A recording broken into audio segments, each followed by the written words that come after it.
I don't know. Say it with me. I don't know. Good God, it is liberating. I am a towering mountain of ignorance. I don't know. We're taught to believe that everything has a reason. And so we observe the world, we see what happened, and then we define the thing that happened as the reason the thing happened. But I think a lot of the time we end up mixing up thinking something with knowing something. This is why it can be so impossible to talk about certain topics with certain people. They've tied those suppositions to themselves so tightly with knots of narrative and constructed reality and values that there's just no untying it. And maybe unsurprisingly, in those situations, the best course of action is just to be friends. Maybe even ask them about that thing that they've created, because to them, it's immensely valuable. The world as we perceive it, as we've built it inside of ourselves, is a lie that we tell to ourselves, not out of deception, but out of necessity. We have no other choice. We simply cannot understand the world as it is, and so we construct.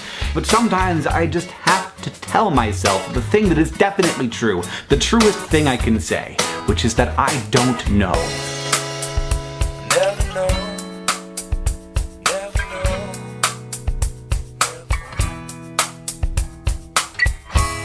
This is the Everyone's Agnostic Podcast with Bob Pondillo and Cass Midgley.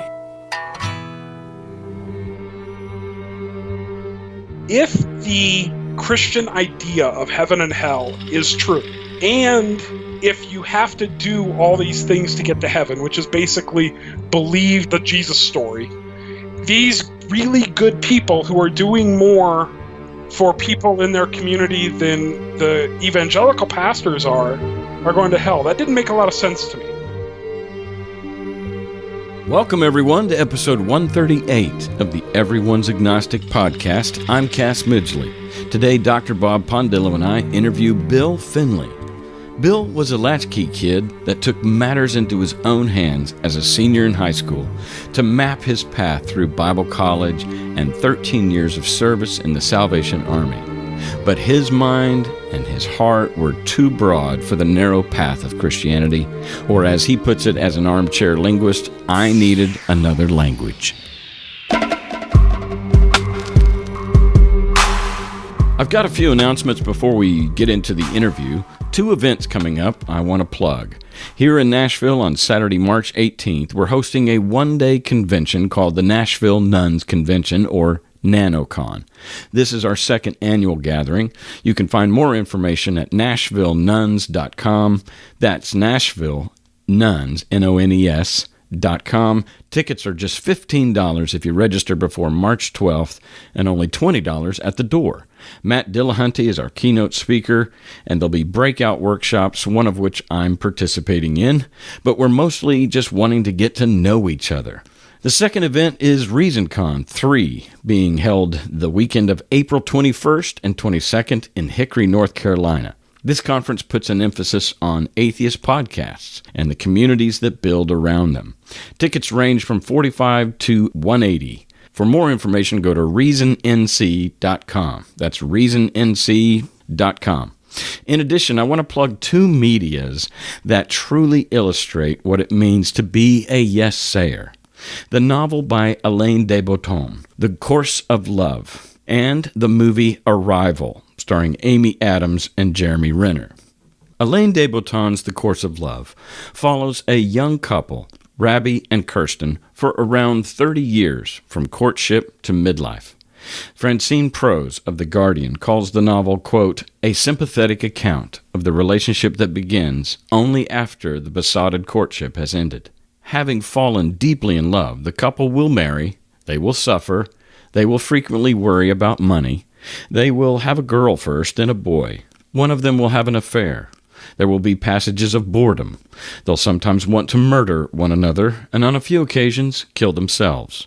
This will be the real love story, unquote. Journalist Michelle Newton writes, quote, de Botton argues we are all crazy and broken. That is the human condition. I would argue that the culture we live in is also in need of major repair, as it is riddled with anxiety. No wonder the promise of escape via the wings of love is appealing. A strong dose of reality is needed to ensure the long-lasting survival of love. De Botton argues it is a skill to be learnt over time. I am no expert on love, But that is just the point. No one is." Unquote. De Botton invites us to put away our fairy tale expectations of what romance should look like and do the hard work of cohabitating with another person just as crazy as us, with just a different brand of crazy. The lie that the grass is greener continues to pull us out of our present reality into a delusional dream state that says no to what is. I'm convinced that most couples in the world bear some measure of resentment when their partner is praised by others, thinking to themselves, if only you knew him or her, like I do, you wouldn't think so highly of them. Obviously, de Botton's advice only applies to couples who are not in a perilous relationship where their safety and well-being are threatened. But barring that, being a yes-sayer means deciding between these two options. You want your pursuit of companionship to divest itself over and over again with new partners looking for Mr. or Mrs. Right, or the person laying next to you snoring and drooling or farting is suffice for the task. And lastly, the movie Arrival. Arrival is not your typical alien movie. The film has tremendous depth and a message that blew my mind. Amy Adams' character, Louise, is a professor of linguistics and is called on to help communicate with aliens from outer space who have arrived on Earth. As she grows more intimate with the aliens, they bestow on her, through dreamlike visions, an ability to transcend time by seeing the future. What she does with this information and how she reacts to it emerges as the ultimate message of this movie, cloaked in an alien invasion context. What I'm about to say could be considered a spoiler, but I think your experience with this movie will be enhanced by understanding the twist at the end as you watch it from the beginning. Louise is able to see her future self marry the scientist she's working next to at Ground Zero, see the daughter that they bear, and see her die as a preteen from some kind of cancer. And she chooses to follow that path anyway. Ralph Waldo Emerson wrote, quote, "Life's a journey, not a destination," unquote. To quote movie critic Jared Canfield, Arrival is a thoughtful adaptation of that adage. Arrival introduces us to a new prism by which we can better view our lives. There is no salvation in this vantage point, nor protection from death. Instead, Arrival asks a simple question. If you could view your life as an image, a story told in one nonlinear and infinite symbol, would you change it? Would you live it anyway? Louise embraces life for all of its myriad victories and losses, knowing that the journey is worth far more than the final destination, unquote. This is yes-saying, looking the cruelty and absurdity of life in the face and walking right into it anyway. Nietzsche's formula for human greatness is amor fati, which is Latin for love of fate, not wanting anything to be different than what it is.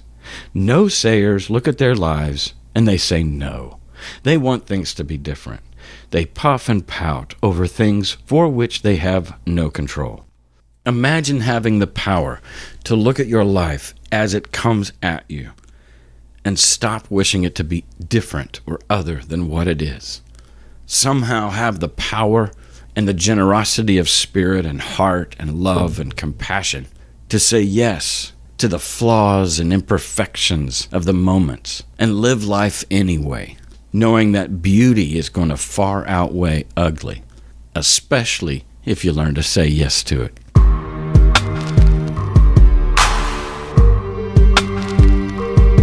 We taped this conversation on January 21st, 2017. We interview people you don't know about a subject no one wants to talk about. We hope to encourage people in the process of deconstructing their faith and help curb the loneliness that accompanies it. We think the world is a better place when more people live by sight, not by faith. Please subscribe to our podcast or leave a review wherever you listen to podcasts. Our show is available on most podcast platforms. You can support us in 2 easy ways. You can pledge per episode through patreon.com. You can leave a lump sum donation through PayPal at our website, everyone'sagnostic.com. The smallest contribution is greatly appreciated. Our opening monologue is an excerpt from a YouTube by Hank Green titled Towering Mountain of Ignorance. The music behind it is Never Know by Jack Johnson. The segue music on this episode was created by friend of the show, the Barry Orchestra, found at barryorchestra.bandcamp.com. Thanks for listening, and please be a yes-sayer to what is.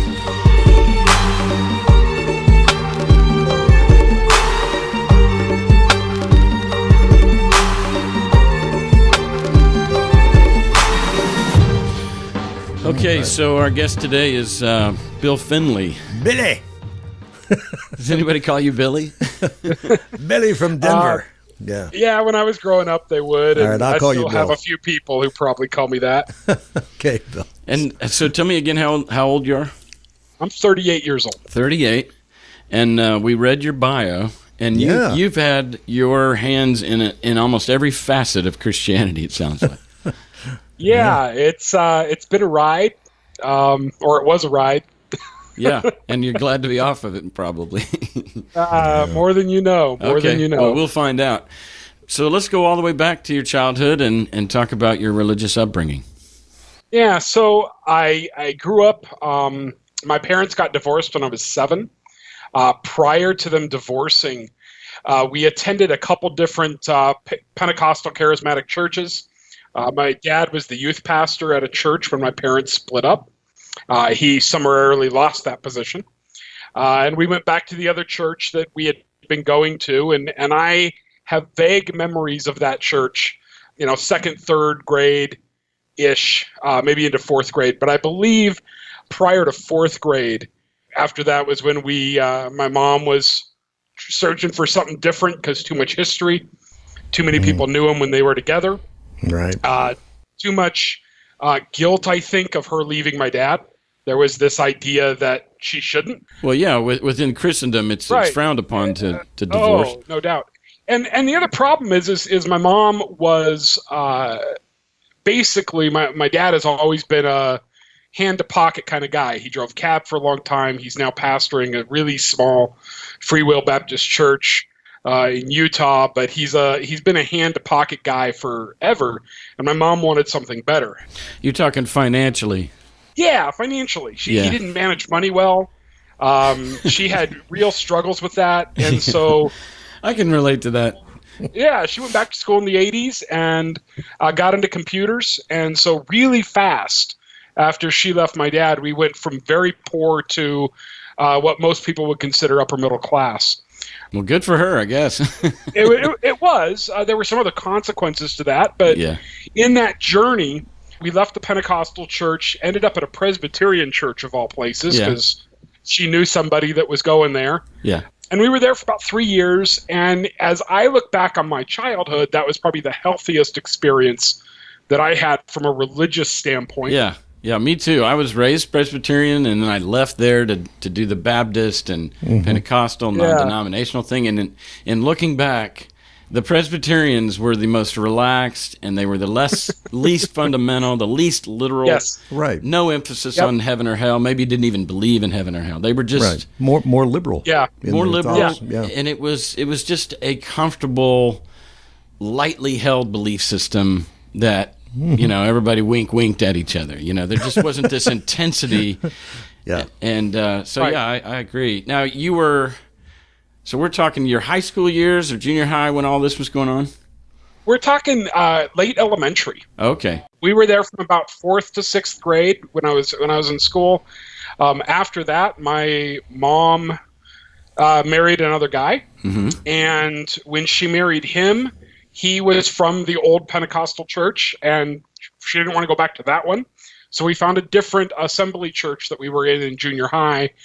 That was probably the worst experience for me in many ways. That's where they taught me how to fake speaking in tongues, along with a bunch of other stuff. How did they teach you that anyway? Teach Bob. Yeah, because I understand the idea, but it's let's have a lesson. Yeah, how do you do that? For me, what it was I was listening to people doing it, and so I picked up that it was gibberish. Yeah, and at the point, it kind of felt real. Yeah, but it also felt fake, and it was this idea that they would pray over you until you got the filling of the Holy Spirit. Mm-hmm. And I didn't know it at the time, but later on, as I learned more and studied more about theology and that kind of thing, in that particular strain of Pentecostalism, which was different than others that I experienced in the assemblies, if you don't speak in tongues, you're not saved. It's really? It's proof that you have the baptism of the Holy Spirit. So you got to do the I got a Honda, I want a Honda, I want a Honda, something or other. Exactly. Yeah. You're going to be in the club. So we were there about 2.5 years in junior high until my mom got divorced from that guy. When she got divorced from him, we stopped going to that church, and she stopped going to church at all. My sister, who I lived with, moved to my dad's in Idaho. It was a pretty traumatic time for my family. And then I ended up going to church with a friend of mine in high school. I met what I later realized, probably about my senior year, it was a fundamentalist church. Male elders, but there wasn't the craziness of the Pentecostal world. So it was a reprieve from that. But there was a lot of other stuff that was going on. And being raised in a basically a single mom household where she's always the breadwinner, she wouldn't call it feminism. Looking back on it, I would have, especially in the Christian world. And so there was this clash that was going on in my head. And at the same time, I spent enough time with my dad over summers and that kind of thing where I knew about the Salvation Army at the time. My grandfather had gotten saved on Skid Row. And I also knew that there were other expressions of faith. And so when I was a senior in high school, it really started becoming a struggle for me, especially in the sense of they had no concept of helping others. It was very white middle class, upper middle class in Federal Way, Washington, which is north of Tacoma, south of Seattle. And it became more and more of a struggle for me. I understand that because when you get to a place where you have discovered that there's other Christians out there doing stuff to make the world a better place. They're reaching out and they're sacrificial. They're serving others. And then you look back at the church you're at, and these people are navel gazing. These people are insular. Exactly. They're inward minded, and you want to raise your hand and say, "Hey guys, the world's really suffering out there. Can we turn our attention outwards?" Yeah. And the answer was no. Yeah. And it was you did no say that? You did make suggestions like that? Yeah, I talked to the youth pastor a lot. You were a thorn in their side, I can tell you now. I was. I mean, so in this time period, so I kind of had two lives. I had three lives. I had school, which sucked, but I was smart. So I was in the honors classes and that kind of thing. I had church, and I had what I consider the only thing that kept me sane growing up, and that was scouting. So while I was a senior and while I was wrestling with all this, I was also doing my Eagle Project. And my Eagle Project kind of waited until I could drive. And basically what I did was a huge clothing drive for not really a shelter, but a day center, a drop-in center for homeless teens in downtown Seattle. Wow. So I took on Scouting for Food, which is a food drive through Scouting. I took that on for my troop that year, and then we did the clothing drive on top of it, which is unique in Scouting because usually you go build something. Yeah. No, you were building something. Yeah. I was building something because I should never touch a power tool. So Me too. I hear you. Or yard work. and so as a senior, that's when I found the Salvation Army, and I attended there as my church for 20 years. Yeah, that was a fit for you. It was a fit. In some ways, it was good in that it's a Wesleyan holiness movement. I like the Wesleyan part. I'm not sure that I like the holiness part all the time. Right. But as a movement, it's one of the most interesting churches / organizations in the world. Yeah. This is the Salvation Army you're talking about, right? Yeah. Okay. Yeah. Yeah, I didn't realize there was a Wesleyan movement in the Salvation Army. Yeah, the Salvation Army started out of a Methodist church. Okay, I didn't know that either. You can do a lot worse than John Wesley. I mean, Sure. He's not a bad guy. No, you do Calvin. That's pretty bad. Anyway, go ahead. Yeah. So I was drawn to the Wesleyan ideals of free will and the idea that everybody is responsible for their own actions in many ways. And I was drawn to the Salvation Army because of the focus on helping others. And so I graduated high school. I started looking at colleges. I felt this, at the time I would have said call. Mm-hmm. Yeah, sure. But I don't know the words for it anymore. Yeah, I never understood that, but okay. Well, it's actually this sense, the this call. feeling. The call is an external thing to where you feel called by God, but the truth is that because there is no God, probably, it's coming from within. It's you. It's an expression of what's your heart, your passions, your priorities, and it feels because it's connected to like the bigger vision of you making your mark on the world. It can feel divine. Okay. I guess. Okay. Yeah, okay. Yeah. I've never had that, but okay. I get that. But I would also say that looking back on it, as I sit here now, basically a year out of the language, and I do a lot with postmodern language and the theory of language, and as I look back on it, I don't think there's anything unique about this idea of call. People get a feeling they're supposed to do something. I've met teachers who were like, you know what? I walked into a classroom as a student teacher, and I knew that this was what I was going to do for my life. Yeah, it felt right. Yeah, I get you. It felt right. And in the Christian world, they call that the call. Yeah. Sure. In the secular world, we call it a hunch. A hunch, a feeling, whatever, a sense. A gut feeling, something. Yeah. Yep. Yeah, that's good, and it's also good too, Bill, that you realize that it's a story, and then you go even deeper than story. It's language itself. You're saying, correct. The sound, the words, the symbols, the symbols of that, and so no wonder you think a certain way. Yeah, yeah, I get it. Okay, so you're somewhat of a linguist. I approach things. I was fortunate in my college experience that I landed at a Christian college doing a biblical studies degree, and I specifically looked at the time for a college that was not between Seattle and Idaho, where my dad lived at the time. But I also needed a school that their professors came from a wide variety of viewpoints. As I was still searching and trying to struggle with where I am. And in the Christian college world, there's not many of them. Right. Well, where did you go then? I ended up at Colorado Christian University. Okay. Which was eventually why we ended up settling back in Denver, and we can get to that later. Yeah. Okay. But at the time, it was a ecumenical school, still had chapel and those kind of things that were semi-required. We could pay a $50 fine and get out of it for the year. I did that. That's a good deal. That's all right. Go ahead. Yeah, cheap.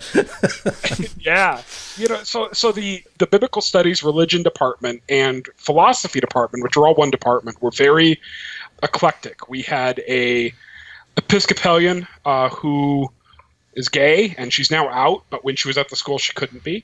We had a former Southern Baptist minister turned Methodist. He was probably the most pastoral. And these are the faculty you're talking about. These are the faculty. And so, we had a United Church of Christ guy, a Mennonite. We had a wide variety of beliefs. And what it allowed us to do as students was learn from some of the best and brightest.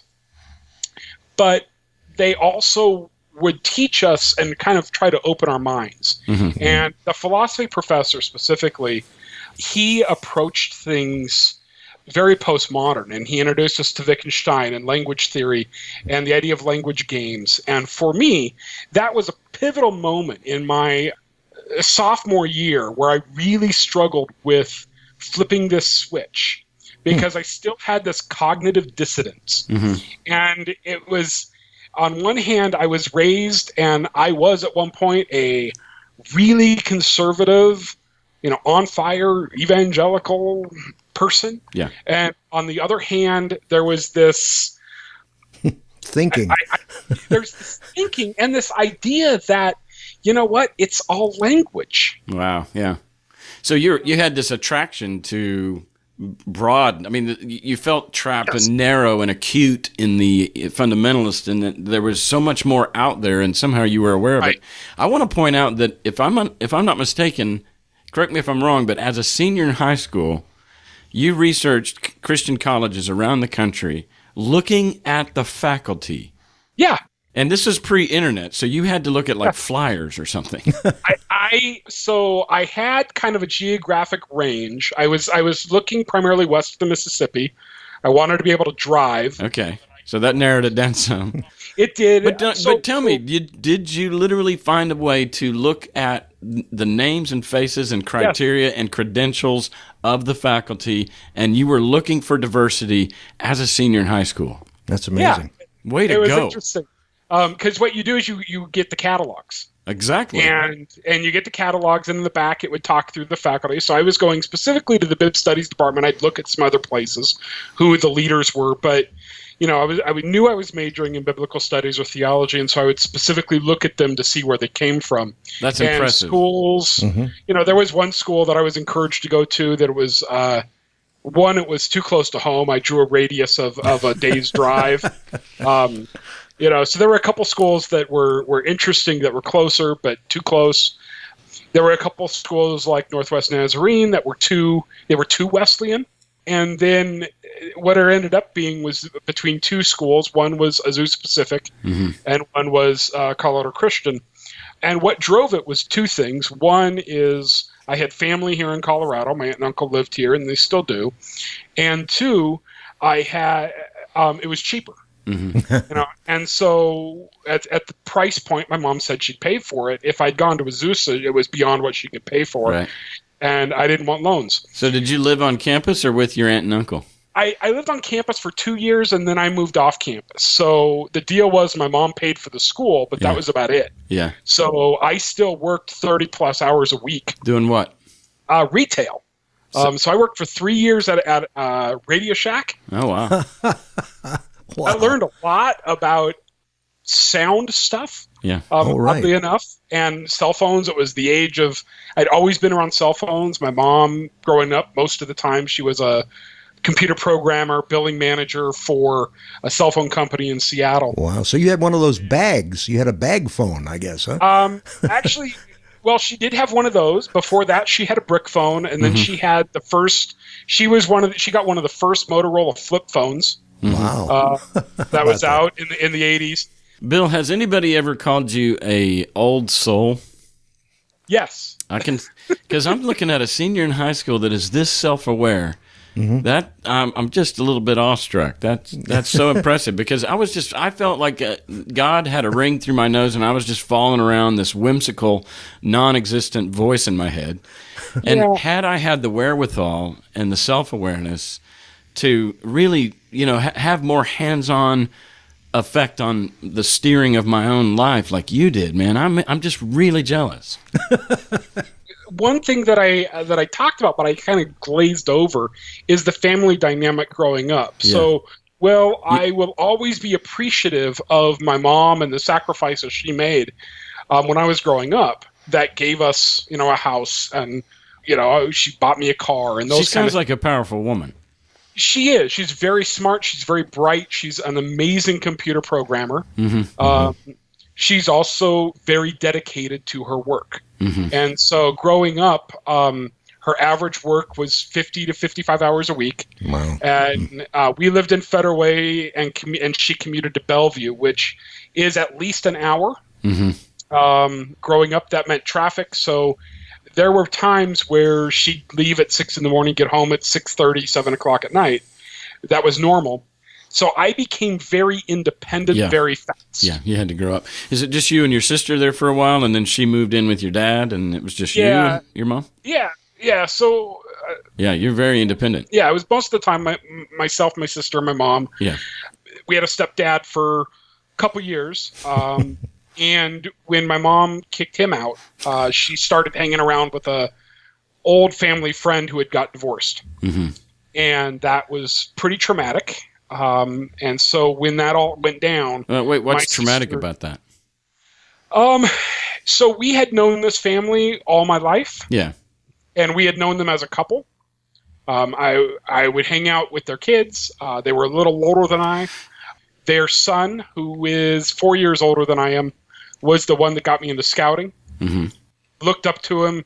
But as a family, when his parents got divorced, the husband started dating. He eventually married my mom. And I really loved my stepdad. He was a presence. He was a good man. So you were a little embittered by Yeah. her dumping the guy that you liked for this family friend. This is weird. This Yep. is wrong. This is weird. Yeah. Yeah, and my sister was really mad. Okay. And that's why she ended up at my dad's. And there were, I'm sure, other things. But so for almost 2 years, it was just me and my mom. And during that time... because she didn't stay with this new family friend. Right. How long were they married? They ended up getting married about 6 years later. So they kind of dated on and off for about 6 years. Mm-hmm. Then they got married, and then they were married for probably 5 years. Okay. And then they got divorced. They're still friends. I don't understand it. Yeah. I really stopped trying to understand it. Yeah. Well, and it's a very interesting story about your mom, because here's a woman that's clearly very bright, yet wants to be loved very much, clearly. Well, we all need companions. Yeah, and companionship and what have you. And she keeps going. She keeps going to these religious fellas, and then this happened. The third marriage. Was the family friend religious? Yes. Okay. Yeah, very much so. And he was in the Pentecostal thing, and Oh, geez, she keeps going back to that. Gee. Yeah. Huh. So it was hard to watch in some ways. So just so I don't forget it, because I don't want to jump here, Yeah. but just to insert here right now today, is she married? No. And is your dad remarried? Yeah, he's been remarried he got remarried after about 2 years. Mm-hmm. And he's still married to her. And they live in different states? Yeah. So my dad moved to Idaho when I was in the 7th grade, and then he moved to Salt Lake City almost 20 years ago. Mm-hmm. And your mom is in Seattle still, or? No, she bounced around a little bit. As a programmer, she can work from anywhere. Yeah, she works from home mostly. Mm-hmm. So she ended up outside of Eugene, about 40 miles outside of Eugene, up in the hills. Okay. So how's your relationship with both of them? I have never been overly close with either of them. Okay. That's part of your independence, too. Yeah. Yeah. And it's not like my mom and I's relationship is bad. Right. It's just she's a pretty strong introvert, and probably more so now than she was earlier. Mm-hmm. And I was always independent, so our relationship is one where we talk 4 times a year or so. Oh, wow. Yeah. Yeah, I get it. How often do you talk to your dad? I used to talk to him more. Yeah. This is one of those things that he tried to be a pastor his whole life, and he's still trying. Mm-hmm. So Yeah. That's right. He'll get it right one of these days. yeah. So right now he's pastoring a really small Free Will Baptist church in Idaho. Yeah. Now, is your mom? Has she moved away from religion? Is she atheistic now, or agnostic, or? I don't know where she is. I know she goes to church. I don't know. It's one of those country churches. Mm-hmm. The town, if you can call that she lives in, is a set of houses by the side of the road. Mm-hmm. Wow. Everybody has acreage. And then she can go into town, which is about 25 miles. Yeah, forgive us for probing so much on this, but your mom and dad, man, they shape you. They make you. I would say they didn't shape him as much as many parents shape their kids, just because of their absence and their, I think what they did do is shape me unintentionally. Okay. Well, So that's true, one too. of the things that happened early on is that they couldn't talk to each other without getting in a screaming match. Mm-hmm. Oh boy. It was combustible if they were together for more than a couple hours. Wow. And it was like that up until the last time they saw each other was when I was married. And so that's 13 years ago. And that wasn't bad, but 2 months prior, when I was ordained and commissioned as a Salvation Army officer, they were around each other too long and got into a screaming match in public. And they hadn't been married for 15 years. Still screaming. So, and I know from your bio that you identify as a humanist. Yes. And does your dad know that you're not religious? Yeah, I think that's why he doesn't talk to me anymore. Okay. Yeah. What about your sister on the religious spectrum and your relationship with her? We have never had a very close relationship. Is she younger? She's younger. She's 2 years younger. Mm-hmm. I think she is somewhat. I think she would still consider herself a Christian. I don't think she's attending church right now. Mm-hmm. She's been married. She's on her third marriage. This is the longest one, and she's got 4 kids. 1 from a previous marriage, and then 3 with her current husband. And so, yeah, we've never been that close. We've talked a little bit more recently, but we've never had a conversation on faith or anything like that. Well, family dynamics are different for every single person. Absolutely. Yep. And this is an interesting. We're kind of. I don't know. It's voyeuristic almost, but peering into how other people relate. Yeah. And sure. But it's great. Out of this brokenness, there's a lot of brokenness here. You were able to fashion a pretty decent life. Yeah, I know that you attribute a lot of that to the Boy Scouts. I do. So I found Boy Scouts at the Presbyterian church that we had been attending. Mm-hmm. I started, I think, in the 6th grade, and I struggled for about a year, just trying to fit in, and eventually it kind of clicked. Mm-hmm. And for me, what clicked was this idea of acceptance. I mean, everybody was accepted. Non-religious, really, even though the church sponsored it. Mm-hmm. Only a couple of the kids that were in scouting actually went to the church. Mm-hmm. That has everything to do with the leader, probably. I mean, if the leader was not overtly or radically religious, then it would just have a secular tone to it. And Bill, what about the gay thing in the scouting? Well, I mean, it's got to be asked, I think. I was at the time, so this is early 90s, oblivious to it. I didn't even know that it was an issue. Later on, as I got back involved with scouting, when I was in Ventura, we adopted a scout troop that was pretty much homeless, and because I had a building that wasn't being used much, and so we adopted the troop, and there I started interacting a little bit more with it. I think at the end of the day, where scouting has come to is a healthy tension as an organization, which usually most of the time the sponsors are religious in nature. Mm-hmm. Right. Some are nominally religious, but on the other extreme is the very religious. So I worked 3 summers at a scout camp in southern Idaho. That scout camp, the troops were 95% LDS, Mormon, and the staff was 90% Mormon. Okay. And in that environment, if they had come out completely affirming, organizationally, they would lose about a quarter of their members. Mm-hmm. Oh, wow. Huh. So what they ended up doing is essentially saying, we are not going to ban it, but keep it to yourself or something, huh? Don't ask, don't tell. Yeah. It's sort of like that, but it's also very much that sponsors can set some of the rules. Boy Scout troop in the LDS church isn't going to be open and accepting, right? Mm-hmm. So, there's that dynamic, I think, at play. So you ended up serving and working full-time for the Salvation Army for 13 years. Yep. Mostly, it looked like you were mostly kind of a financial officer, but you obviously identified with that tribe, and and you're married with one child. Yeah. So that's an interesting story. Let's go there. Yeah. Okay. So one of the dynamics out of my childhood, on one hand, I was very independent. I was very smart. I was very studious. On the other hand, I had what I would consider very weak or almost non-existent relational skills. Mm-hmm.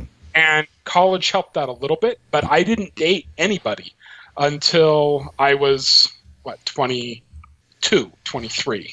Mm-hmm. Yeah, 23, I think. What age were you when you lost your virginity? When I got married. Which was you waited till marriage? Yeah. Way to go, man. You were a Christian at the time. I was. No, I don't mean way to go as in that's a good thing. Part of it. But I knew that took a lot of work.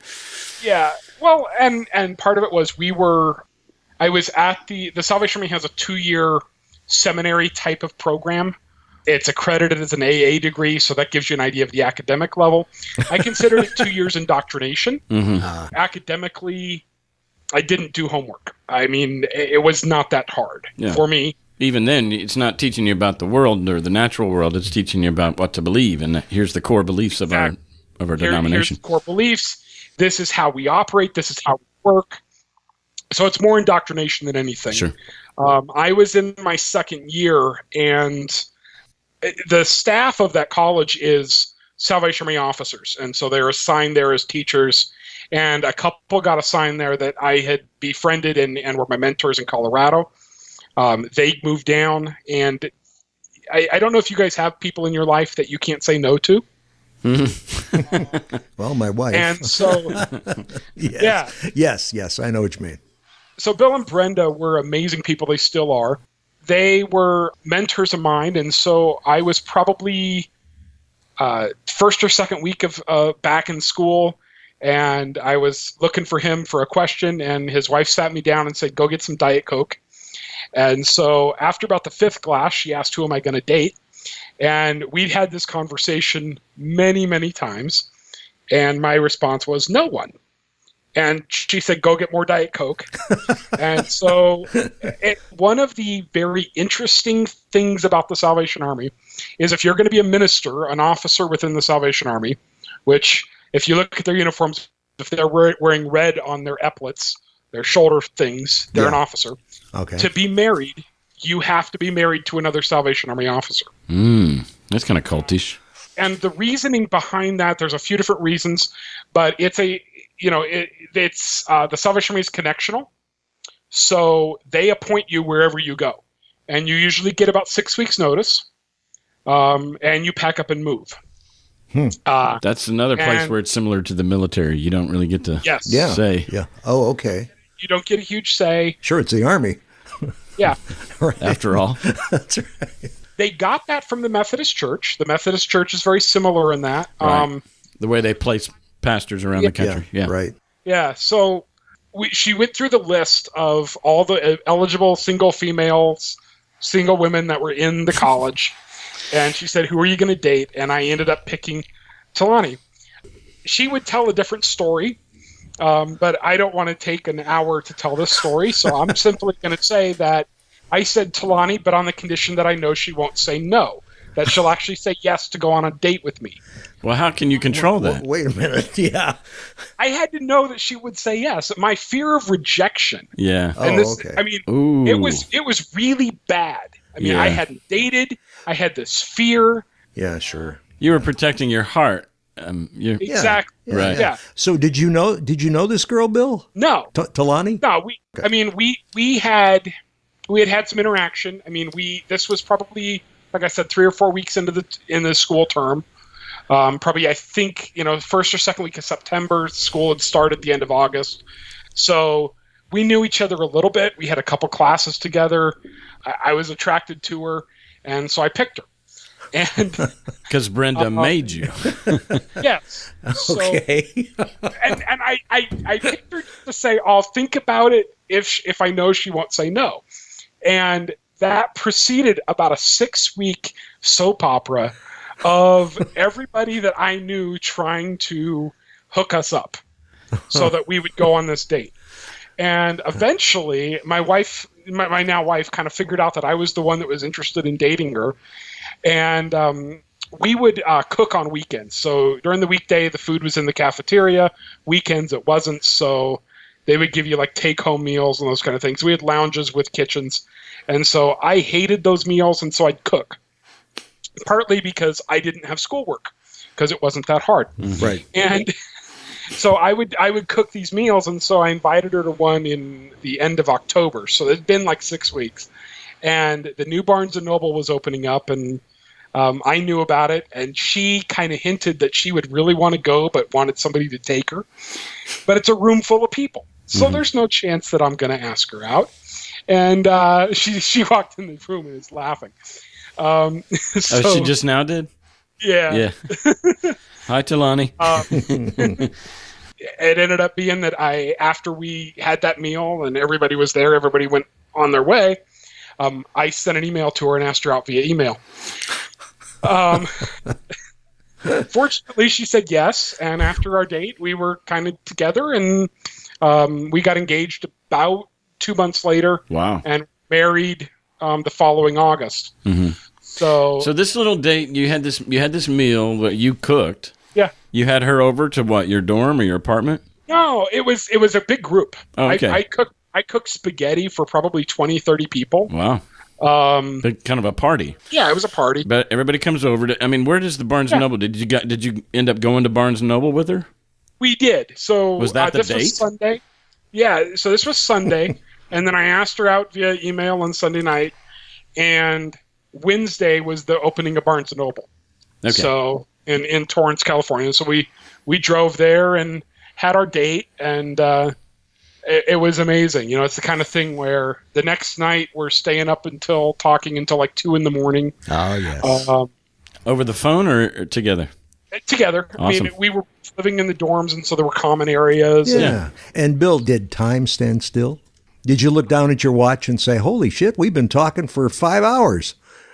Actually, what happened is probably a week later, I just didn't realize how little sleep I was getting. Yeah.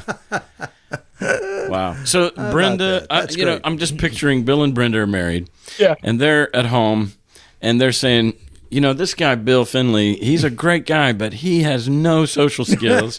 He's going to die a sad, lonely bachelor. We've got to intervene. Yes.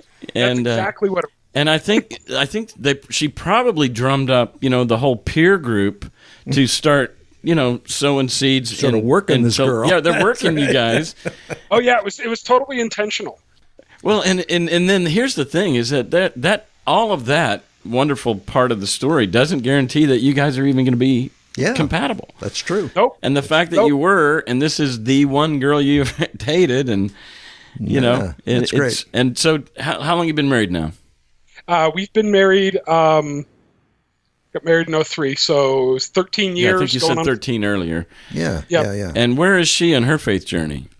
Well, she's in a similar place as I am. Okay. And you both worked for the Salvation Army? We did. We worked in a variety of roles. I had never been trained in management or business or anything like that, and our first kind of role was in Redondo Beach, California, and we had a senior housing an independent senior housing complex, and I ended up as the assistant person there, really in charge of all the business, and I ran the business operation for 2 years. How they found that was they said, we need somebody to look at our financials and books, and here they are. And I did it, and I understood it. It was kind of innate. I fell in love with spreadsheets and budgets, and so... And you eventually got a master's in business or something, right? Yeah. Was it ended up around that time? A little bit later, a couple years later, we were working on Skid Row as chaplains and what they call directors in training, which was learn everything you can about large government-funded social service programs. At that time, our daughter was also born, and it afforded us the flexibility for me to go back to school. So I got my master's in nonprofit management from a good Jesuit program that's actually here in Denver, but I was doing it online, back in the mid-2000s. So right. I got my master's in 2008, and we moved up to Ventura, which for me was a pinnacle point in a shift. Prior to that, I was really insular in the Salvation Army and the Christian world. And in Ventura, I joined an interfaith ministerial alliance. And intentionally so, because I knew that if we were going to do something about homelessness and poverty, we needed others to help. Yeah. Well, your college experience was ecumenical, and I think you liked that about the diversity. Exactly. Right. But this was even more so. It was specifically interfaith. So we had a couple Jewish rabbis. One was a retired rabbi of a congregation that didn't exist anymore. But he was also a liberal Jewish rabbi. Very liberal. No surprise there, really. He was part of the rabbis for Obama. Wasn't kosher, but a great guy. And not but a great guy. Those are great traits. Yes, they are great traits. But at the time, for me, I see. This was the start of something confounding. Exactly. Yeah. And ironically, the other person, and it's ironic because of where we are in our journey now. The other person that really had a tremendous influence on me was a Unitarian Universalist minister there in town. who was a second career minister, but she had a tremendous impact on me. And the cognitive dissonance in my head, and this is probably about 2010, where this is really starting to gel, is this idea of, if the Christian idea of heaven and hell is true, and if you have to do all these things to get to heaven, which is basically believe the Jesus story and accept Jesus into your heart and you go to heaven, these really good people who are doing more for people in their community than the evangelical pastors are going to hell. That didn't make a lot of sense to me. Yeah, that's not fair. And so in about 2011, 2012, I met with my boss and I said, we have a couple different options. We were growing the social services massively. We went in, it was broke. We left with surpluses. We had grown the budget and staff by $200,000 or $300,000 a year. New grants, new programs, a lot of media exposure. But I said, I can't do this and do the church thing. The church thing had fallen to like 8 or 10 seniors. It was in a different part of town. I put an appropriate amount of energy into it, which meant I preached on Sundays for an hour, or I went to church for an hour, and that was my energy. I was basically talking out of the Gospels only, and I got to the point of I can't preach anymore. I'm still committed to the mission. When you say you can't preach anymore, does it mean you just couldn't? With any conviction? Yeah, you couldn't find anything in it that... I couldn't preach with any conviction would be a good word. Any faith that heaven or hell or any of that mattered anymore. Yeah. And with the seniors that were there, it was basically, well, how do we get along with our neighbor? Most of them lived we had a neighboring senior building that the Salvation Army operated, independent living. And most of them lived there. So how do we get along with each other? And that's really what we spent the vast majority of time on. And they'd ask questions about theology or homelessness, and we'd talk about that stuff. It was an okay experience, but I just couldn't do it anymore. And so... Well, it's just like a salesman who's starting to lose faith in his product. Yeah. Like, at one point in your life, you were just so excited about this vacuum, know, and then, That's right. And then you realize that there's some problems with this vacuum or whatever, and then you don't have the same adamancy, you don't have the same passion. Yeah. So we were moved over the course of about 6 months. We had numerous meetings about what our future was. My wife was beginning a program for her MSWs, her Master's in Social Work. So you guys were preparing to leave. Well, I think mentally I was. We talked about it many times.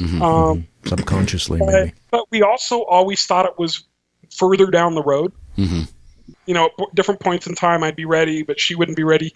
And the real problem was, in the Salvation Army as an officer, you don't own anything. When we left and moved back down to Denver, the movers delivered 1,500 pounds of stuff. That was all we owned. TVs, clothes, some knickknacks, but you don't own any furniture, you don't own your house, you don't own your cars. So to leave is to completely start over. Wow. Is that by design, you think? It is by design. I'm sure it is. It's by two different designs. One is because they move you at their whim. Yeah. You literally pick up, you box your own stuff up. You're mobile. And you move it. You're mobile. You're very mobile. And that's part of the ethos of the organization. Okay. They can respond with different people's skill sets wherever they want to go, and you can respond very quickly. Okay. What's the second design? The second design is to keep you. Yeah, just to keep you in the program. Yeah, you're afraid to. Right. Yeah. It's like a fence. Yeah. It makes it difficult to escape. Right. And in this process, we had seen Bill and Brenda, who set us up and got us married, leave officership, and he ended up getting a job teaching school. And it was hard, but we also watched them land on their feet and be a lot happier. Aha. It helps that now they're more atheist than anything. Yeah. Well, even in leaving, they were still mentoring you. They were showing, they were teaching That's you. beautiful. Yeah, great. Yeah. I want to talk to them. For them, it was a cognitive dissonance as well. Sure, absolutely. Where Bill was a science teacher. Yeah. Oh gosh. Yeah. Yeah. So they really struggled, and they don't attend church anywhere now either. All right. So how old is your daughter now? She's 10. She's 10. She's 10. And I noticed that in your bio you were talking about, once there was somebody in the Salvation Army or somewhere where, your child was getting subjected to that heaven and hell binary, and that if you don't, that there's people going to be tortured forever or whatever, and you felt like she was being indoctrinated into some stuff that you weren't happy with. Talk about that. Yeah. Well, she started having a lot of questions. Yeah. Questions about things that didn't make sense. Mm-hmm. Now, out of it, she says the biggest thing for her was the Trinity. Didn't make sense to her at all. Right. But she was being taught that, if you accepted Jesus, you go to heaven, and if you didn't, you go to hell. And that was a real struggle for me. Mm-hmm. Yeah, you love your kid. You don't want your kid to think she's going to be burning. And and little kids really buy into this whole concept, and they become very afraid. Mm-hmm. Nightmares and all sorts of things can happen. Yeah. So hold on a minute, because my wife has some other thoughts on that. She's actually sitting next to me. Okay. This is Hello. Dillahunty. Hi, Dillahunty. Hi, Dillahunty. How are you? I'm fine. Can you guys hear me? Yes, very well. Yeah, so I want to talk about how this whole thing with her first started. She was in an accelerated class, and as part of the class acceleration, they were doing a unit on Greek mythology that she really took a liking to. It's talking about the study of gods and the goddesses and their stories. And one day she came home and asked if they were real gods. And we talked about how, some people today still believe, and at the time, people believed that they were the gods. They were the real gods and goddesses, and they prayed to them and worshiped them the same way we do, even though today we call them a myth. And she kind of got quiet for a second, and then she said, well, how do I know that our God's not a myth? Love it. There's a smart little kid there. Good for her. And so that started her on, and we've always been honest with her. Yeah. Mm-hmm. It's always been our intention to, let her explore and answer questions honestly for her. And so the answer to that is we don't. Yeah. And so people choose to believe one way or the other, but you can't ever let anyone tell you that it's a fact. Mm-hmm. And so she was experiencing cognitive dissonance, because then she would go to Sunday school and they would tell her it's a fact. Mm-hmm. Everybody else is wrong and we know we're right. Well, in many ways, you're just teaching her what faith means. I mean, you weren't going way out of line there. I mean, you're just explaining faith. Yes. We talk a lot about the difference between fact and belief. I've always been a scientist. I love science. Good. There's, in this household, there's never been any question on evolution, on anything like that, on the fact that Genesis and even most of the Old Testament, even while we were preachers, is, those are stories. Yeah. That's not true. There's never been any doubt on those things in this house. Science is fact for us. She got hooked on Cosmos with Neil deGrasse Tyson. I mean, she's right along with us. And so it became very difficult for her. I don't know if Bill told you, but she has Asperger's. No. So she needs things to be square. Right. So she needs all adults giving her the same message at the same time. And it became real difficult for her when her parents were saying, you can believe what you want, but so can these other people believe what they want. And their beliefs are perfectly valid, as opposed to, no. We know we're right and everybody else is wrong and everybody else is going to hell. And that was a huge thing for her. So now she's following in her father's footsteps. Yeah, it sounds like her mother's too. Yeah. And you guys are now at a Unitarian Universalist, and it seems to be a good fit for all three of you.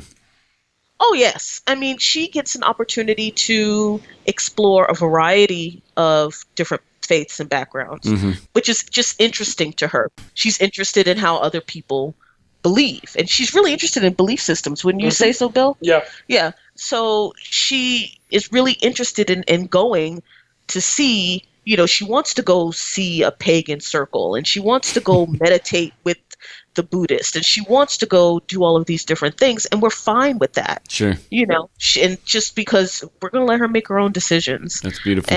And not force her into anything. So anyway, I'm going to. Well, Talani, thanks for coming on. This was great. What a surprise. Added treat here. Yeah, absolutely. Great. So one of my favorite TV shows is MASH, and there's an episode where they bring a Buddhist exorcist, and they're looking at What? Potter. Yeah, it's a Buddhist person who does exorcisms, and I don't know, but it was a guy who needed surgery, and he said, "I won't do it until all the spirits are gone," and so shamanism basically. Yeah. And so they're looking at Father Mulcahy, the chaplain on MASH, and he goes, "Well, there's more than one way to skin a spirit."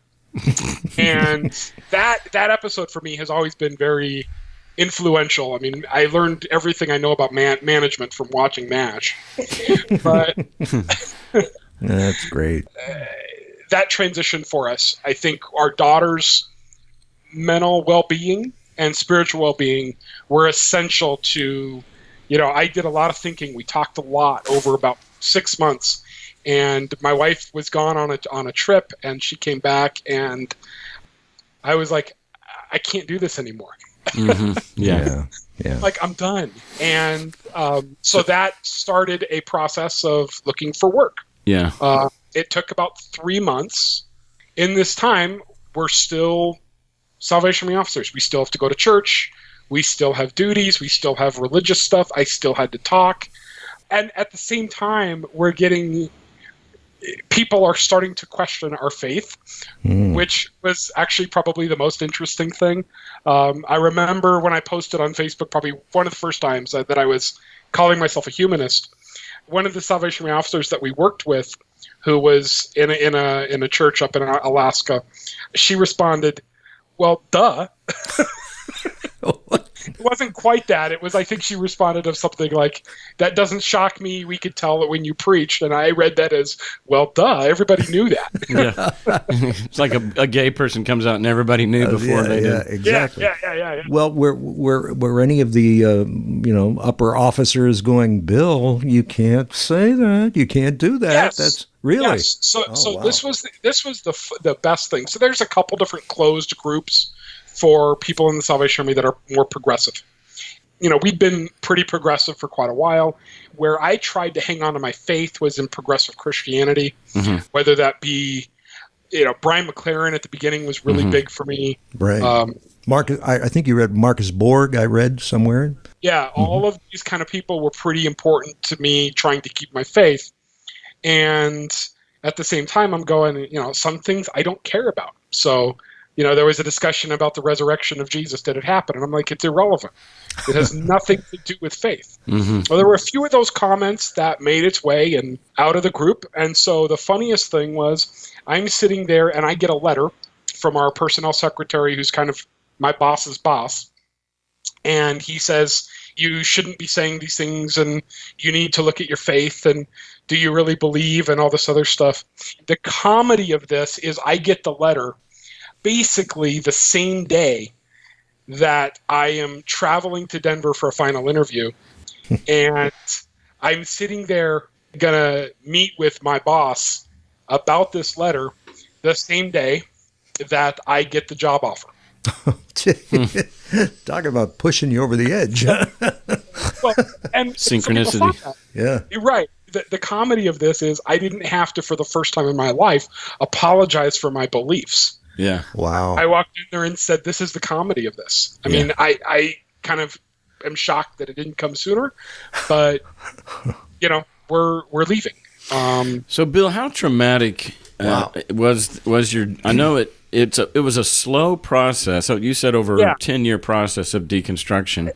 I think so, yeah. So, I mean, was there at any point in the journey where you were like, afraid, what if I'm wrong, and the stakes are high, and how traumatic was it for you?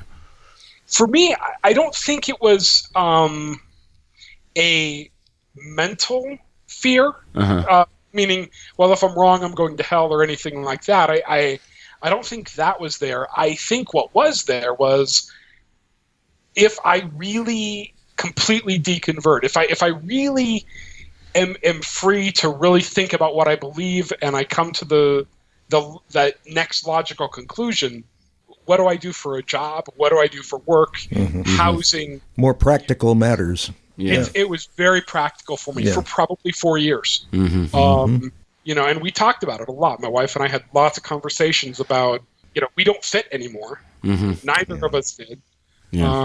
But at the same time, there was a limit, a line.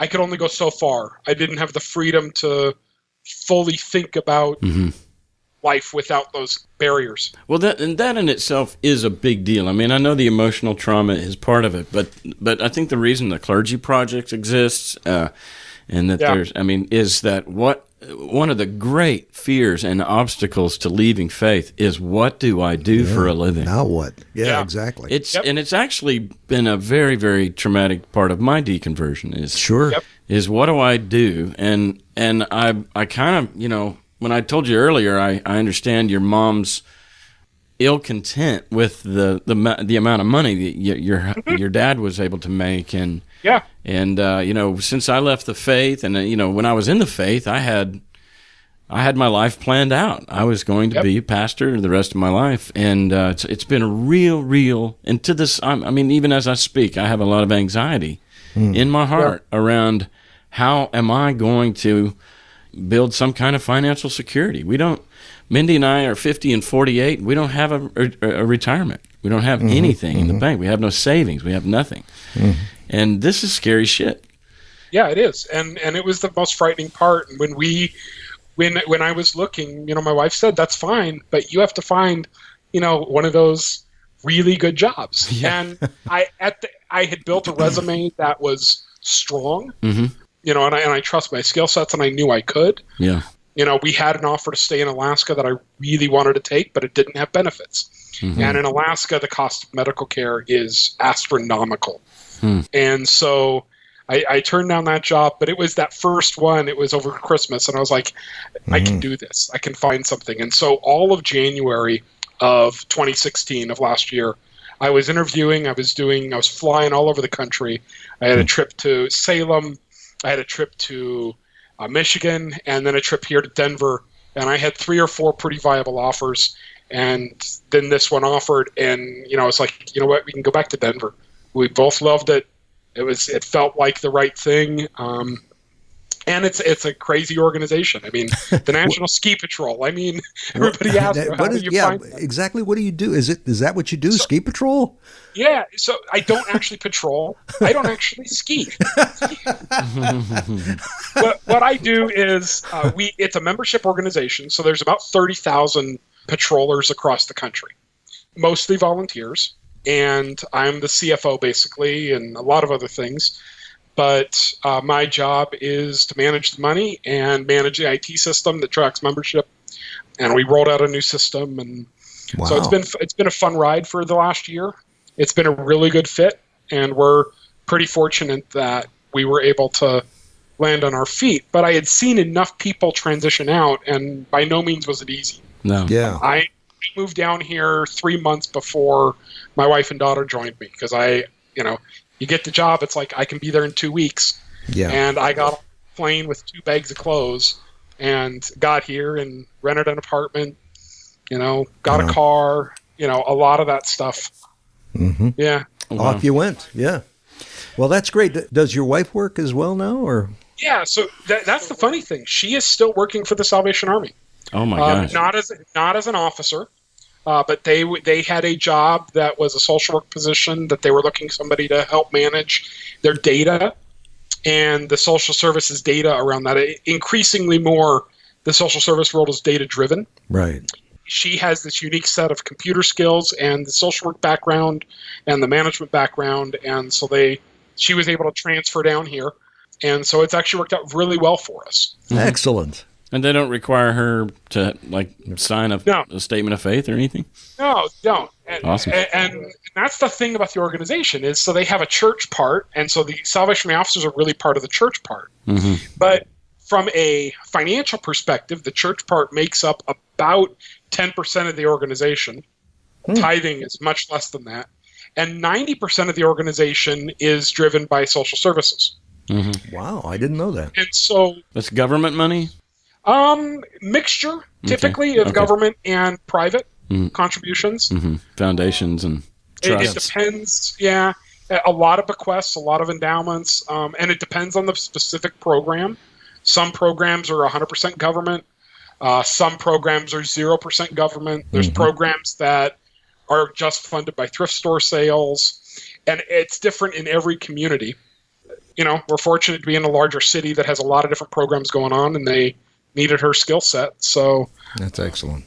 Just great. I love this story. It's a great story. Now, so do you consider yourself, I don't know, atheist? Well, I know you're a humanist. He's humanist. Would that be atheist, agnostic, Unitarian? I mean, where are you? Yeah. So we left. I left and didn't go to any church from February through September. After my wife and daughter got here, we took the summer off. We didn't go anywhere. But being in community is a good thing. Yeah. And we were looking and struggling with what that means. And for our daughter, it's very good because it's typically socializing creates safe places. But at the same time, it had to be somewhere where we could believe whatever the heck we wanted, and it was okay with searching. Yeah. Well, I know, Bill, you and I both have an affinity for Bart Campolo and his emphasis on community, and we share those values. Yeah. And so I was listening to a lot of Bart's podcasts. I had met Bart when he came to my college back in the 90s. So I found his podcast, and I was listening to him, and that's how I found you guys. But I was listening to his stuff, and I'm like, we need to do something. And so I reached out to my Unitarian Universalist pastor friend, who's now a regional minister, kind of before she retires, and she said, the pastor at Jefferson Unitarian is awesome. You'll fit right in. And so we went on, I think it was Labor Day weekend, and we've been going ever since. They have a choir my daughter's gotten involved in. It's also the home of the Jefferson Humanist Association. So there's a lot of the congregation's humanists, not completely. And there's pagan circles, and it's a mix. Yeah, it's very syncretic, as they say. It is. But I think what I've heard and seen with other churches is they focus a lot on trying to determine what people believe and having those discussions. It isn't there. It's very much about action. Right. Social action, social justice. They are wrestling with race issues. My wife is African American, and so for us, that's a big deal. So we're going to be engaging with those conversations and those kind of things. And our daughter has just kind of fit in. And there's a lot of other kids with Asperger's and other things in the congregation, and it's a safe place, and it's a good community. I don't know what I call myself. I say I go to that church. And from a historical perspective, I think there's a lot with Unitarianism that I can mesh with, especially with the humanistic side of it. Sure. I think for me, I have always had this idea that our focus should be to make this world a better place. Right. And so for me, that hasn't changed. That core belief hasn't changed at all. And to do that, we have to do it together. So that's the real driver for us to engage with the community. In fact, right now, probably half the church or more is down in Denver at our women's march. Yes. Oh, that's right. Our wives are at the Nashville Women's March as we speak. That's right. Yeah, and our daughter can't handle those crowds. Right. And so we decided not to go, and I had this call. So maybe you have Asperger's, Bob. Could be. Because Bob and I were like, we don't want to go to that crowd thing, but we had a good excuse to do a show with you. I'm for them, of course. I'm for them. I'm all totally about rebel rousing, but no thanks. I'm not a crowd guy. Yeah, I get it. Well, Bill, tell me a little bit about yourself and maybe what you do for fun or hobbies. So I read a lot. Okay. Most of my life, it was Christian books and theology, and so I've been reading humanist books and trying to get my hands on a new language. Yeah. Our assistant pastor he calls himself a spiritual humanist, and he led a book study on atheist spirituality. There's a book called, I think, A Little Book of Atheist Spirituality. Yeah. And it's an interesting book. Uh-huh. I think I've seen that. Yeah. It's really heady. I really enjoyed getting back into it because it's written by a philosopher. It's really heady. Mm-hmm. And I thoroughly enjoyed it. And what I came away from that, three meetings, it was a short study group, was I needed a new language. So I've been reading everything I can. More often than not, on an evening at 6 o'clock on MeTV, I watch MASH. Yes, There you of go. course. I am still a diehard Seahawk fan. The dark time of the year is happening for me now. Football That's season. right. Life without football until baseball season is a dark time. It's a fallow period. That's Yeah, right. Yeah. and honestly, it's a lot of driving our daughter around, choir, musical practices every Tuesday, and other things, and work, and Yeah, a life, So, pretty you know, much. Yeah. a life. Yeah. And for the first time, my work is not my life. Cass can probably relate to this. As when you're in the pastoral realm, everything revolves around that, You bet. Yeah. and that's your life. It's all consuming. It's all consuming, and anybody who hasn't been in that role doesn't get it. Yeah. So for us, that's kind of this breath of fresh air. I was about to say that very phrase. Yes.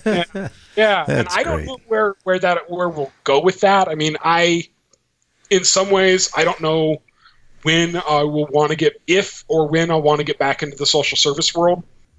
But it's a breath of fresh air to be able to leave work at work. Yeah. Yeah. So tell me, is there something about you, a unique trait, or something about you that few people know?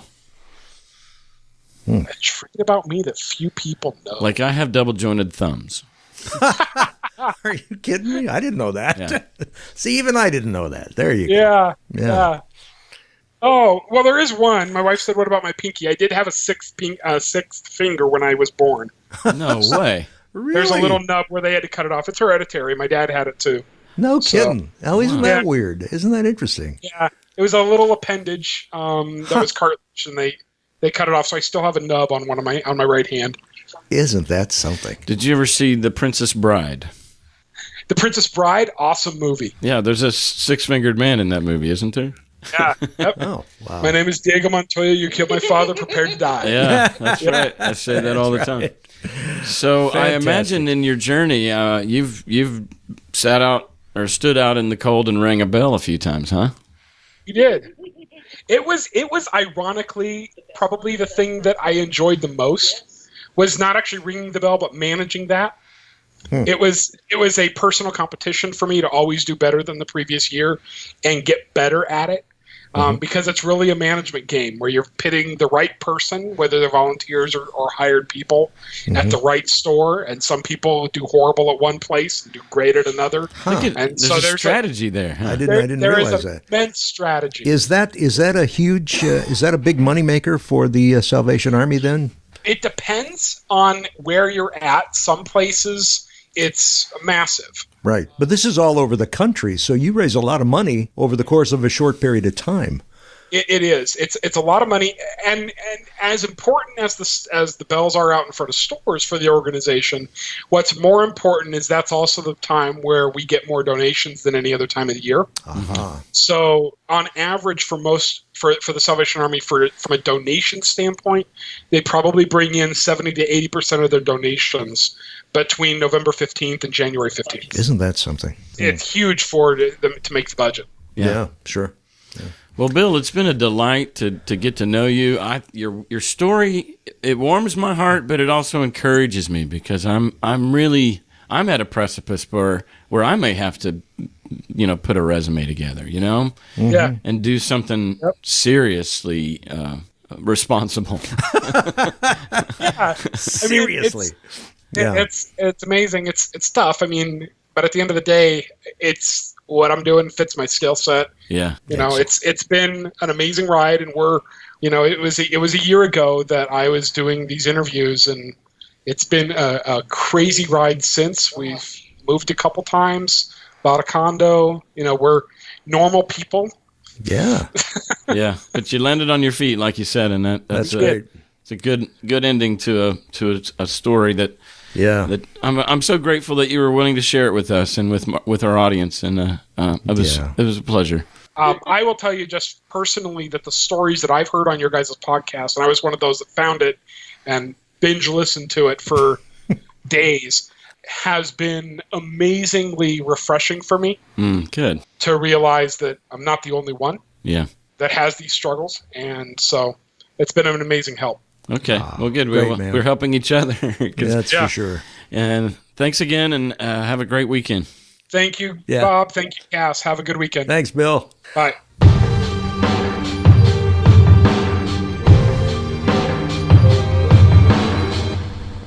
Bill Finley. Wow. I love this guy, man. Yeah, what a story, too. I'm telling and I'm thinking, out of this brokenness, I mean, my God, talk about the dysfunctions in the family and the serial marriages and all the stuff that he had to go through. Whew. And then to emerge whole the way he has, man.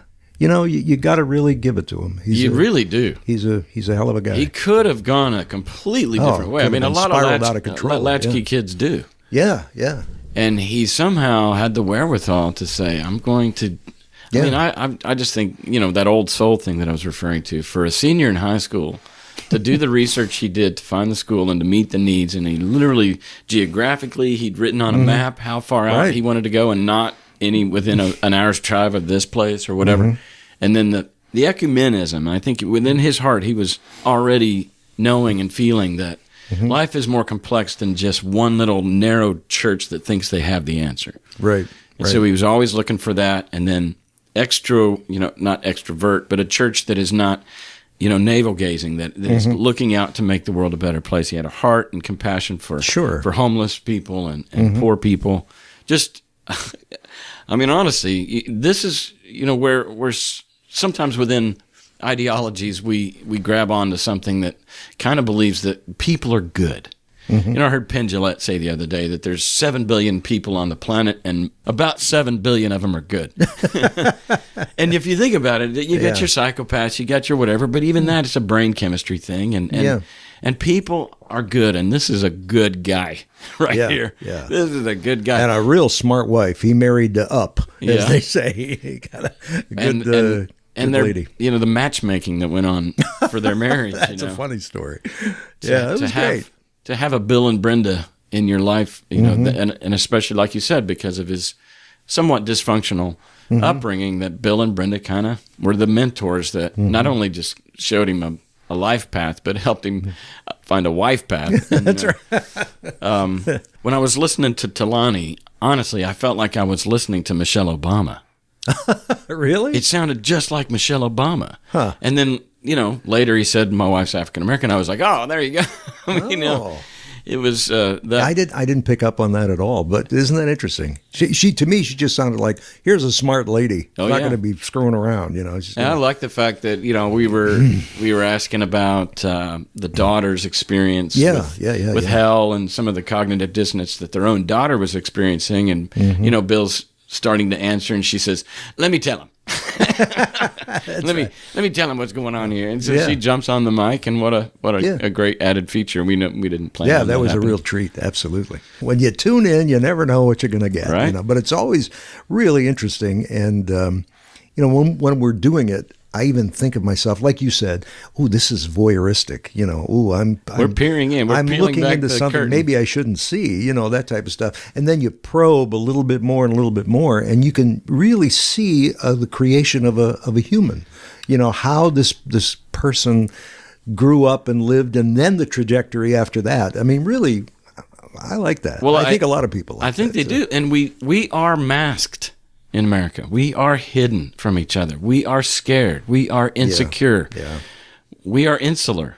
Yeah. And when people are honest enough, like Bill was today, to say this is how it went, and this is how I feel, and these are the steps that I took to find my wife and to find my way in the world and to find my career and my path.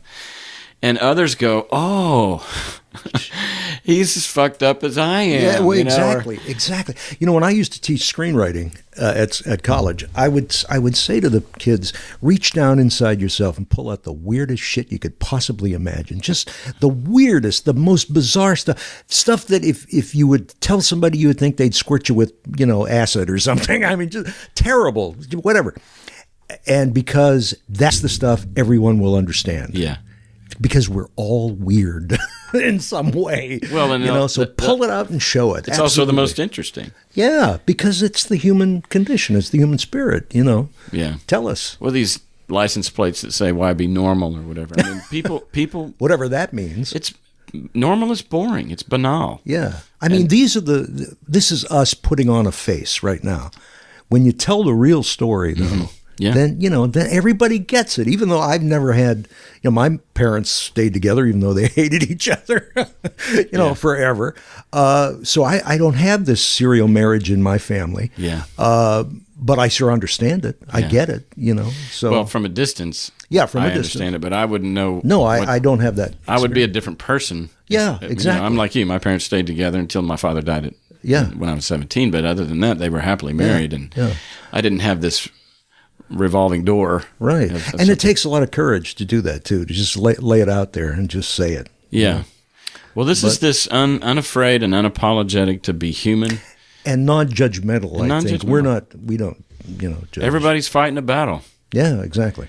And especially when you take away these comforting grand narratives that are mythological. Yeah, that's fuck you up, too. That really screw up your life, I think. It's an opiate. It's an addiction, and it anesthetizes you from reality. I mean, I think, and I've said it so many times, but the sooner we acknowledge that life is chaos, the cosmos is chaos. Now, there is some order, and this is where people like grab onto, you know, like there's order. But the truth is, it's chaos. I mean, wouldn't you say? Yeah, I do think so. I think for me, there's a way to control it, but I realize the chaos is going on around me. Exactly. You know? I mean, whether it's a supernova blows up and universes are formed and planets are formed and maybe life forms from single cell organism, and then but like out here, I'm looking out into my backyard and there's a pretty big forest and the trees are growing and nobody's planting them. You know, they get their own seeds fall to the ground and maybe a new sapling comes up and then another one dies. It's chaos. Like it's ordered chaos. But my point is that we are a product of this chaos, of the natural ecosystem. And thus, internally, we are chaos as well. We're ordered chaos. Right. Our heart continues to beat. We breathe in and out. Our eyelids flash every now and then. Yes. But most of this is involuntary muscle stuff that we do. The nervous system is keeping us alive. But at the end of the day, I'm just saying we need to give each other some slack, that nobody's doing it right and everybody's doing it wrong, or nobody's doing it wrong. I mean, we're just doing it. We're making it up as we go. And I know it's nice and comforting. Even when you go to the doctor, it's nice when they can put a name on your disease. You know, it's most discomforting when you leave without knowing what you have. Right? If they would just put a name to it, I would feel a lot more comfortable. So you could see why a religions popped up around this chaos way before there was germ theory, way before there was any understanding. Why are we here? Why is this happening? Why is that rainbow? Oh, well, there was this time that God flooded the earth, and he gave the rainbow to promise he'd never do it again. Yeah. No, it's a prism, or whatever. That's right. So I don't know. I know that we all need permission to be broken and to be flawed and to be fallible. Yeah. And we need permission to be great. We need permission to be fearless and brave and say something and do something. That's and we're giving you that permission today. As much as we possibly can, and with as much impact that we can have. It is what it is. It's so poignant. You just want to hug a person and say, it'll be all right. It's okay. Don't worry. Come on. You're fine. You're not going to hell. Give me a break. Well, it is confounding that once you just, like even the Serenity Prayer is like, just acknowledge the things that I can't control, I release. And that's as simple as that sounds. It's easier said than done. Yeah. But when you're able to do it, and when you're able to give that sigh, you're able to let that exhale and release that thing for which you have no control, your anxiety, that you've been riddled with, just release it, and everything's not necessarily going to be okay. It just is going to be what it is. And you're a big boy and you're a big girl and you're going to face it. Yeah. I don't know. Yeah, my mom used to say, everything's going to work out. She'd say that. Don't worry, everything's going to work out. She never said it's going to work out the way you want it to. I like that she didn't add an adjective there. Right. Everything's going to work. And, you'd go, oh, that means it'll work out for me. She didn't say that. Or fine. Yeah, that's right. She didn't say that either. That's more common. Everything's going to work out fine. But she would whisper that and calm you. Yeah, and it would. And my brother, too. In fact, he uses that. My brother's a psychotherapist now, and he uses that in his... everything's going to work out. Yeah, in his The wisdom of your mother. That's right. The wisdom of Mom. Yeah. Well, everybody on this show knows and feels your affection and your endearment to her. My mom, she was great. I mean, this is why. There were moments when she whispered in your ear, everything's going to work out. Yeah. And it comforted you. It did. And that's what we do for each other. That's right. Everything's going to work out, Cass. It's all right. Let's do it next week. What do you say? All right. Thanks. All right, man. Bye-bye. Bye-bye.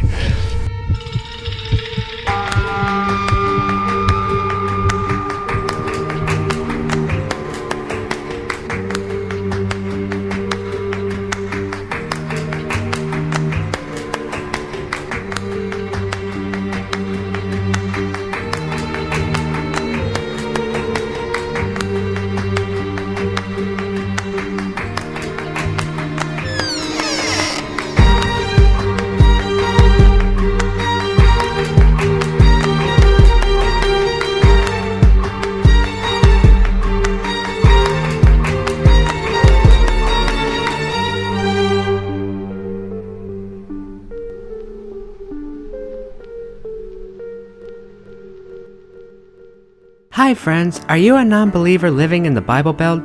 Do you want to meet some amazing atheists but have a limited budget? Then check out the Nashville Nones Conference, or NaNoCon for short, which will be held on March 18th, 2017 in Nashville, Tennessee.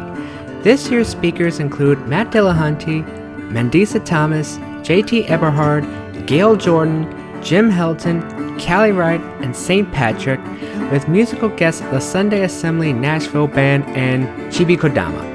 Just go to NashvilleNones.com to register because it's February and I'm just now getting to producing this promo.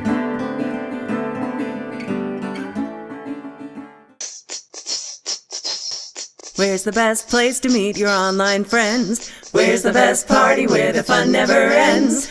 Where will Bobby Carey be our MC too? I bet you'd go if you only knew. It's ReasonCon, it's ReasonCon in Hickory, North Carolina.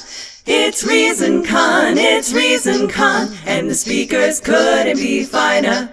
We've got Matt Dillahunty and Aaron Ra, Callie Wright and Lawrence Krauss. We've got god-awful movies coming to you live, and Jim Craig and Shelley Siegel really jive. It's ReasonCon, meet the people in your favorite podcasts. It's ReasonCon, the conference where you'll have a blast.